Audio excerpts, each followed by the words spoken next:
ሰላም ለእናንተ ይሁን ውድ የፈታ ቤተሰቦች እንደምን ቆይታችኋል? የለተረቡ የምሽት መረጃዎችን ከዚህ አስከትለን እናሰማለን። ዋና ዋናዎቹን በማስተዋወቅ እንጀምራለን። የኤርትራ መንግስት በተባበሩት መንግስታት ድርጅት አማካይነት የተጣለበትን የጦር መሳሪያ ማዕቀብ መነሳቱን ተከትሎ ጦሩን ለቀጠናው በተለይም ለኢትዮጵያ ስጋት በሚሆንበት ደረጃ በአዲስ መልኩ እያደራጀ እንደሚገኝ ታውቋል።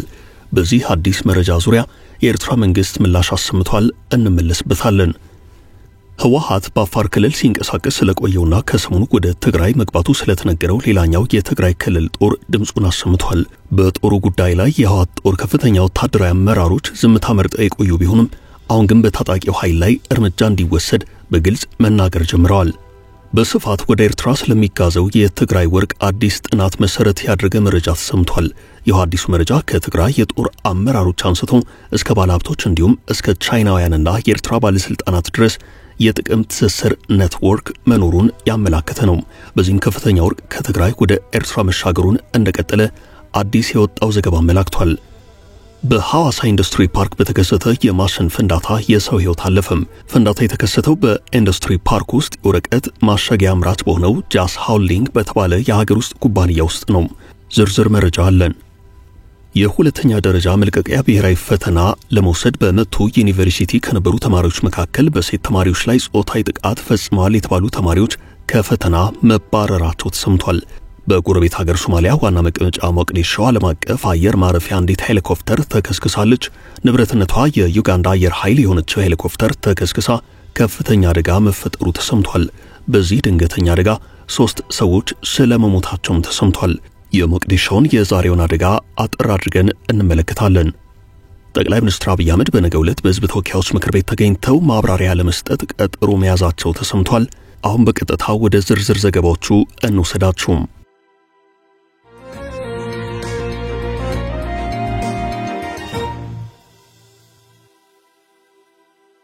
ይፋ የወጣው የኤርትራ ጦር ዝግጅት።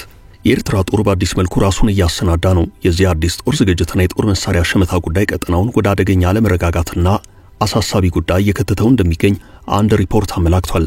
ኤርትራ ጦሯን እንደገና ያጠናከረች ነው፣ ጎረቤቶቿን በተለይ ኢትዮጵያን እንዳትረጋጋ ያደረገች ነው ሲል አንድ መንግስታዊ ያልሆነ የአሜሪካ የመብት ተሟጋች ተቋም ማሳሰቡን ተከትሎ በኤርትራ በኩል ምላሽ ተሰጥቷል። ዶይቼ ቬለ ሴንትሪ የተባለው ድርጅት በዚህ ሳምንት መጀመሪያ ያወጣውን ሪፖርት በማጣቀስ በ2018 የጦር መሳሪያ ማዕቀብ የተነሳላት ኤርትራ ጦር ሰራዊቷን እንደገና የገነባች መከላከያን ያጠናከረች ነው፣ ጎረቤቶቿም እንዳይረጋጉ ማድረጓን ቀጥላለች ብሏል። በ2018 የኢትዮጵያና ኤርትራ መሪዎች የሰላም ስምምነት ከተፈራረሙ በኋላ የተመድ በኤርትራ ላይ ጥሎት የነበረ የጦር መሳሪያ ሽያጭና ግዢ ማዕቀብ ያነሳ መሆኑን ዘገባው አስታውሷል። ድርጅቱ በዚህ ሪፖርቱ ሁኔታው ካልተለወጠ ኤርትራ በዚህ ድርጊቷ ትቀጥላለች ተብሎ ይጠበቃል ሲል አሳስቧል። የፈረንሳይ ዜና ወኪል ኤኤፍፒ አስተያየታቸውን የጠየቃቸው የኤርትራ ማስታወቂያ ሚኒስትር የማነ ገብረ መስቀል የተፈበረከ ያሉትን ዘገባ የሌላውን ጥፋት በኤርትራ ላይ ያላከከ በማለት አጣጥለውታል። አቶ የማነ በቀጠናው የተከሰተው አዲሱ ጥረት ህገወጥ ያሉት ኢትዮጵያ ወደብና የባህር በር የማግኘት ፖሊሲዋ የማስተዋወቅ ውጤት ነው ማለታቸውን ዘገባው አመላክቷል።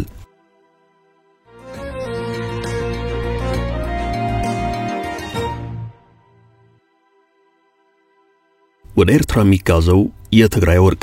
በትግራይ የወጣ ካለው ወርቅ ውስጥ ቀላል የማይባለው በህገወጥ መንገድ ወደ ኤርትራ እየተሻገረ ነው ተብሏል። በዛሬው ዕለት ለህትመት የበቃው ሪፖርተር የአማርኛው እትም ጋዜጣ እንዳመላከተው ከሆነ በአመት በትግራይ ከሚመረተው ወርቅ ውስጥ 80 ሚሊዮን ዶላር የሚያለው ወደ ኤርትራ ይሻገራል። ስልጣንና ዘረፋ ኤርትራ ጦር ጣልቃ ገብነት በትግራይ በሚል ርዕስ የተዘጋጀን አንድ ሪፖርት ዋቢ ያደረገው ይኸው ዘገባ ቀደም ብሎ በኢትዮጵያ መንግስት የማዕድን ምርመራና ፍቃድ የተሰጣቸው ኩባንያዎች አሁን ግዛቶቹ በኤርትራ መንግስት ቁጥጥር ስር ያሉ ቢሆኑም ኩባንያዎቹ ግን ስራቸውን ቀጥለዋል። እንደ ዘገባው ከሆነ ጥናቱን ያከናወነው ሴንትሪ የተባለ ኩባንያ ነው። ይህ ተቋም በዓለም አቀፍ ደረጃ በጦርነት ወቅት የተፈጸሙ ወንጀሎችን ይመረምራል። የፖሊሲ ተቋም ነው። ከዚህ በተጨማሪ ሽረ ከተማን ማዕከል ባደረገ መልኩ ከፍተኛ የሆነ ወደ ኤርትራ ምድር የሚሻገር የወርቅ ኮንትሮባንድ ንግድ አለ ተብሏል። የወርቅ ኮንትሮባንድ ንግዱ ከሚካሄድባቸው መስመሮች መካከል አንደኛውና ዋነኛው ሽረ፣ ባድመ፣ ገማሃሎ መሆኑን መረጃው አመላክቷል። ገማሃሎና ባድመ አሁን ድረስ በኤርትራ ጦር ቁጥጥር ስር ያሉ ናቸው። መረጃው በዚህ ህገወጥ የወርቅ ንግድ የኤርትራ ወታደራዊ አመራሮች በስፋት እየተሳተፉ ነው ብለዋል። የወርቅ ኮንትሮባንድ ከሰዎች ህገወጥ ዝውውር ጋር ተዳምሮ የተደበላለቀ እንቅስቃሴ የሚታይበት ነው።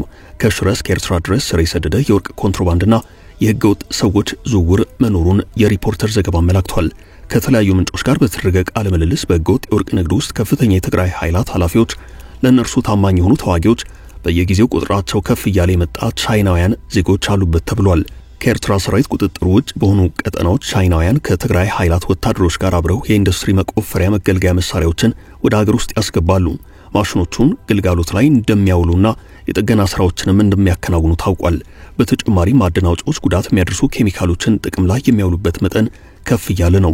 በትግራይ ጊዜ አስተዳደር ውስጥ ባለው ክፍፍልና ህገወጥ የወርቅ ዝውውር እጃቸው እንዳለበት የሚነገርባቸው መኖሪያቸውን በተባበሩት አረብ ኤምሬቶች ያደርጉትና ከዚህ ቀደም ዲቢኤ የወርቅ አምራች ኢንተርፕራይዝ፣ ዲቢኤ ጎልድ ማይኒንግ ኢንተርፕራይዝ ባለቤትነታቸው አማካኝነት በኢትዮጵያ የወርቅ ግብይት የመሰማራት ፍላጎት ከነበራቸው ከአቶ ዳዊት ገብረ እግዚአብሔር ጋር የተያዙ ጥቆማዎች መኖራቸው ታውቋል። በዘ ሴንትሪ ሪፖርት ውስጥ የተካተተው በክልሉ አለ ስለሚባለው ህገወጥ የወርቅ ንግድ ምርመራ ሲያከናውን የነበረ ጥናት አድራጊ እንዳስታወቀው በሰሜን ኢትዮጵያ ጦርነት ወቅት አቶ ዳዊት ለትግራይ ኃይላት ጭምር ላከናወኗቸው የጦር መሳሪያዎች ሽያጭ በወርቅ ክፍያ መቀበላቸው መጠቀሱን የምርመራ ሪፖርቱ እንደሚያስረዳ ሪፖርተር ዘግቧል።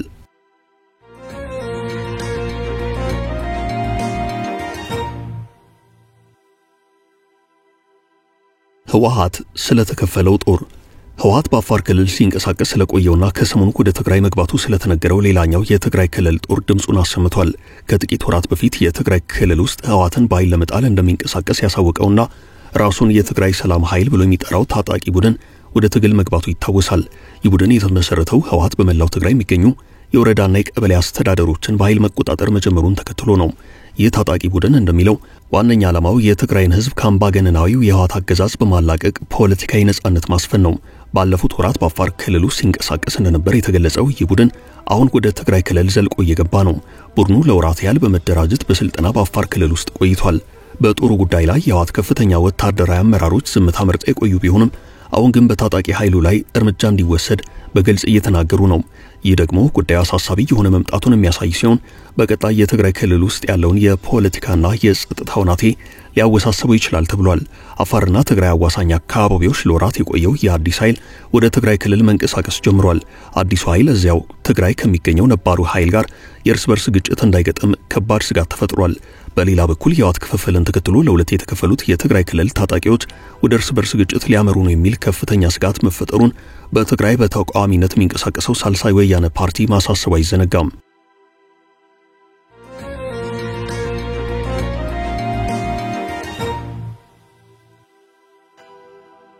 የሐዋሳው ፍንዳታም በሐዋሳ ኢንዱስትሪ ፓርክ በተከሰተ የማሽን ፍንዳታ የሰው ህይወት አልፏል። ፍንዳታው የተከሰተው በኢንዱስትሪ ፓርክ ውስጥ የወረቀት ማሸጊያ አምራች በሆነው ጃስ ሆልዲንግ በተባለ የሀገር ውስጥ ኩባንያ ነው። በሐዋሳ ኢንዱስትሪ ፓርክ ትናንት ማክሰኞ ሰኔ 24 ቀን 2017 ዓ.ም በተከሰተ የቦይለር ፍንዳታ 2 ሰዎች ህይወታቸው አልፏል። ከነሱም በተጨማሪ 2 ሌሎች መቁሰላቸውን ቢቢሲ ዘግቧል። በዚህ አደጋ ምክንያት በመደበኛ ስራቸው ላይ ተሰማርተው በነበሩ ሰራተኞች የሞትና የአካል ጉዳት መድረሱን የፓርኩ ስራ አስኪያጅ አቶ ማቴዎስ አሸናፊ ተናግረዋል። አደጋው ያጋጠመው ማክሰኞ ጠዋት 2 ሰዓት ከ30 ገደማ ሰራተኞች የዕለቱን ስራቸውን እንደጀመሩ ወዲያውኑ መሆኑን የተናገሩት ስራ አስኪያጁ ሰለባዎቹ የፈነዳው ማሽንን የሚያንቀሳቅሱ ኦፕሬተሮች ናቸው ብለዋል። ማቾቹ ማሽኑ ፊት ለፊት የነበሩ ማሽኑን በማንቀሳቀስ የ6 ዓመት ልምድ ያላቸው የተቋሙ ነባር ሰራተኞች ናቸው ያሉት ስራ አስኪያጁ በአደጋው የቆሰሉት 2 ተጎጂዎች በሐዋሳ ሆስፒታል ሕክምና እየተደረገላቸው ነው ብለዋል። ማቾቹ ረጅም ዓመታት የሰሩና ልምድ ያላቸው የ62 ዓመትና የ45 ዓመታት ባለዕድሜ ሰራተኞች ናቸው። አዲስ ቢሆኑ ኦሪንቴሽን የለም አልተሰጣቸው የሚባል ነበር። ብዙ ዕውቀትና ልምድ ኖሯቸው ስለ ደህንነት ሁናቴ የሚያውቁ ማሽኑ ላይ የኖሩ ስለሆኑ የተፈጠረው አደጋ ግራ አጋብቶናል ብለዋል። የአደጋውን መንስኤ ምንነት ለማወቅ ምርመራ እየተካሄደ እንደሆነ ከቴክኒክ ጋር የተያዘ ሊሆን እንደሚችል የአደጋው መንስኤ አቶ ማቴዎስ ተናግረዋል። የሁለቱ ማቾች የቀብር ስነ ስርዓት ዛሬ ረቡዕ ሰኔ 25 ቀን 2017 ዓ.ም ሐዋሳ ከተማ ውስጥ መፈጸሙን ስራ አስኪያጁ ተናግረዋል። በሲዳማ ክልል የሚገኘው ኢንዱስትሪ ፓርኩ በ2008 ዓ.ም ተከፍቶ ስራ የጀመረ ሲሆን አሁን 23 ኩባንያዎች በተለያዩ የምርት ስራዎች ላይ ተሰማርተው የሚገኙበት ነው።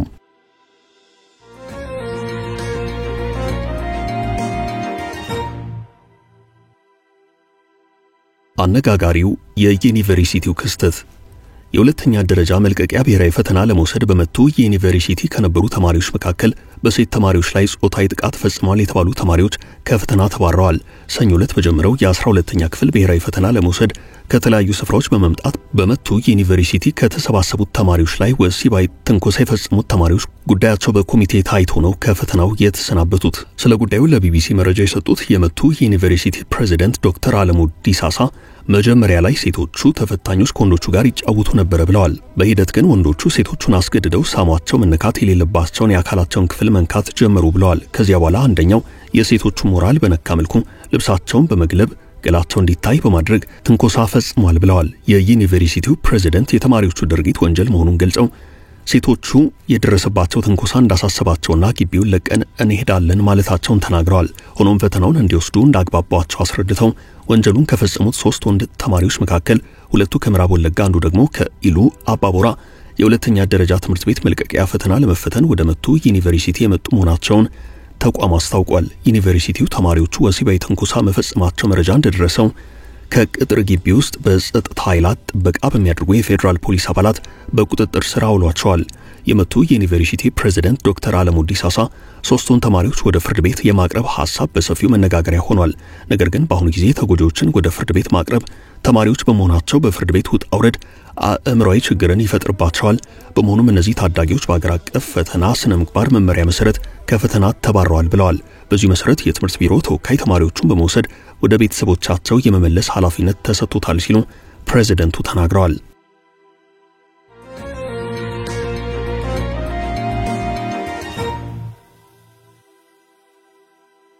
የጠቅላዩ የምክር ቤት ቀጠሮ ጠቅላይ ሚኒስትር አብይ አህመድ በነገው ዕለት በሕዝብ እንደራሴዎች ምክር ቤት ፊት ተገኝተው ማብራሪያ ለመስጠት ቀጠሮ ይዘዋል። የሕዝብ ተወካዮች ምክር ቤት 42ኛ መደበኛ ስብሰባውን ነገ ያካሂዳል። ጠቅላይ ሚኒስትር አብይ አህመድ ነገ ሰኔ 26 ቀን 2017 ዓ.ም የመንግስትን የ2017 የዕቅድ አፈጻጸም አስመልክቶ ከሕዝብ ተወካዮች ምክር ቤት አባላት ለሚነሱ ጥያቄዎች ምላሽና ማብራሪያ እንደሚሰጡ ይጠበቃል። በተጨማሪም የሕዝብ ተወካዮች ምክር ቤት የፌዴራል መንግስት የ2018 በጀት ዓመት ረቂቅ በጀትን እንደሚያጸድቅ ነው የሚጠበቀው። በስብሰባው ጥሪ የተደረገላቸው እንግዶች የተለያዩ ሀገራት አምባሳደሮችና የዓለም አቀፍ ተቋማት ተጠሪዎች፣ የሃይማኖት አባቶች፣ ታዋቂ ግለሰቦችና የተፎካካሪ ፖለቲካ ፓርቲ አመራሮች ይገኛሉ ተብሏል።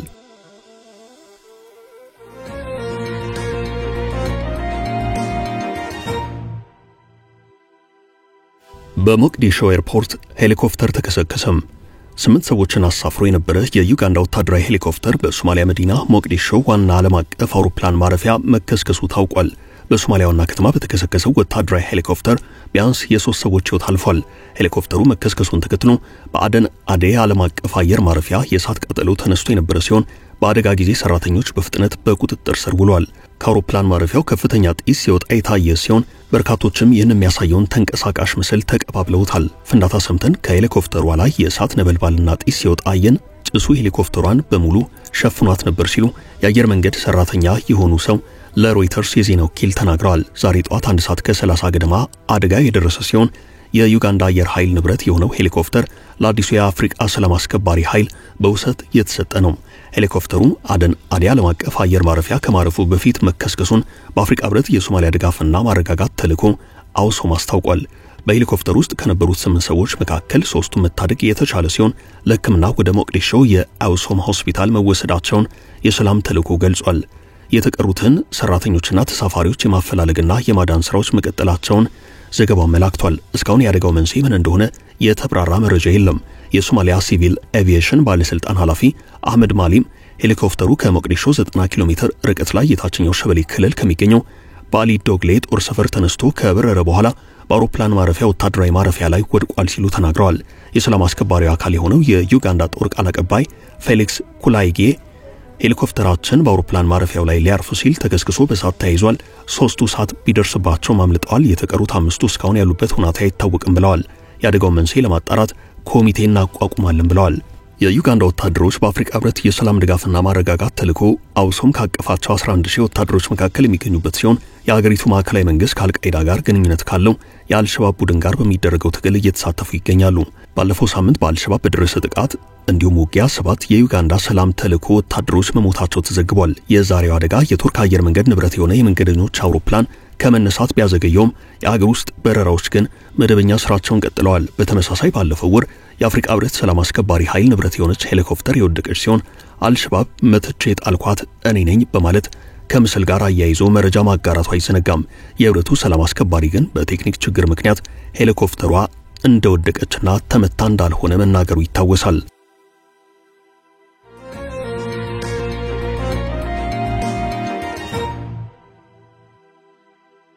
የቀጠለው የኦብነግ ውዝግብ የኦጋዴን ብሔራዊ ነጻነት ግንባር በሁለት ጎራ ተከፍሎ ትክክለኛው ፓርቲ እኔ ነኝ በሚል ባለፉት ወራት እሰጥ አገባ ውስጥ መሰንበቱ አይዘነጋም። ዛሬ ላይ በአብዱራህማን ማህዲ የሚመራው የኦጋዴን ብሔራዊ ነጻነት ግንባር ኦብነግ ባለፈው ሳምንት ሌላኛው የፓርቲው አንጃ በጅግጅጋ ያካሄደውን ጉባኤ ህገወጥና በፖለቲካ የተቀነባበረ ሐሰተኛ ጉባኤ ሲል ተቃውሟል። በአብዱራህማን ማህዲ የሚመራው የኦጋዴን ብሔራዊ ነጻነት ግንባር ኦብነግ ይህን ያለው ባለፈው ሳምንት መገባደጃ ሰኔ 22 ቀን 2017 ዓ.ም የኦብነግ አንደኛው ቡድን የፓርቲውን አምስተኛ መደበኛ ጉባኤ በማካሄድ አብዱራህማን ማህዲን ከሊቀመንበርነት ማንሳቱን ተከትሎ ነው። በጅግጅጋ የተካሄደው ጉባኤ በብልጽግና ፓርቲ አስተባባሪነት በኢትዮጵያ ብሔራዊ ምርጫ ቦርድና በሶማሌ ክልል አስተዳደር ድጋፍ የተደረገ ነው ያለው አብዱራህማን ማህዲ የሚመሩት የኦብነግ ክንፍ ፓርቲውን ለማፍረስ የኦጋዴንን የተፈጥሮ ሀብት ለመበዝበዝ የሶማሌ ህዝብ በሕገ መንግስቱ የተሰጠውን ራሱን የማስተዳደር መብት ለመሸርሸር የሚደረገው ሰፊ ጥረት አካል ነው ሲል በመግለጫው ወቀሳ አሰምቷል። አመራራችን በዲሞክራሲያዊ መንገድ የተመረጠና በህዝብ ላይ ተመሰረተ እንጂ በአዲስ አበባ በስልጣን ደላሎች የተሾመ አይደለም ሲል የገለጸው የቡድኑ መግለጫ የብልጽግና ፓርቲ ይህንን በመተካትና ወኪሎቹን በማስቀመጥ ድብቅ አጀንዳውን ለማስፈጸም ይፈልጋል ሲል ወቅሷል። የብልጽግና ሰፊና ድብቅ አጀንዳ ብሎ ከዘረዘራቸው መካከል ተቃውሞ ማፈን፣ የፌደራል ስልጣን ቁጥጥር ማጠናከር፣ የኦጋዴንን የነዳጅ ሀብት ያለ ህዝቦቿ ፍቃድና ተሳትፎ በቁጥጥር መበዝበዝ የሚሉት ይገኙበታል። የቡድኑ አመራር ከስልጣን የተነሱት ወደ ትጥቅ ትግል መመለስ አማራጭ በመግለጽ ካነሱ በኋላ ነው። በተለይ በኦጋዴን ነዳጅና ተፈጥሮ ጋዝ እስከ ቅርብ ጊዜ ድረስ ለማውጣት እየሰራ የነበረው የቻይናው ፖሊጂሲኤል ከክልሉ አመራሮች ጋር በቅርብ ወራት ያደረገው ንግግር ተከትሎ ቡድኑ የኦጋዴን ሀብት የሚነካ ከሆነ ወደ ትጥቅ ትግል እገባለሁ ማለቱ አይዘነጋም። ከሀገር ውጭ ያለው ቡድኑ እንደ ፈረንጆቹ አቆጣጠር በ2018 ከፌደራሉ መንግስት ጋር የተፈረመው የሰላም ስምምነት ፈርሷል ይላል። መንግስት ኦብነግን በመሰንጠቅና ለራሱ አንጃ እውቅና በመስጠት በተደጋጋሚ ሲወቅስ ይሰማል። ባለፈው ሳምንት መገባደጃ ሰኔ 22 ቀን 2017 ዓ.ም የኦጋዴን ብሔራዊ ነጻ አውጪ ግንባር ኦብነግ አንደኛው ቡድን የፓርቲውን አምስተኛ መደበኛው ጉባኤ በማካሄድ የቀድሞውን ሊቀመንበሩን አብዱራህማን ማህዲን ከስልጣን ያነሳ ሲሆን የቀድሞውን የግንባሩ ሊቀመንበር ከስልጣን በማገድ በጊዜያዊነት አብዱር ከሪም ሼህ ሙሴን ተጠባባቂ ሊቀመንበር አድርጎ መሰየሙ ይታወሳል። ለዛሬ ያዝንላችሁ ርዕሰ ጉዳዮች እዚህ ላይ ቋጨን። ላይክ፣ ሼር እና ኮሜንት በማድረግ ለቻናላችን ድጋፋችሁን መግለጽ እንዳትዘነጉ እያልን ከሌሎች መረጃዎች ጋር ደግመን እስክንገናኝ ቸር ያሰማን ስንል ተሰናበትን።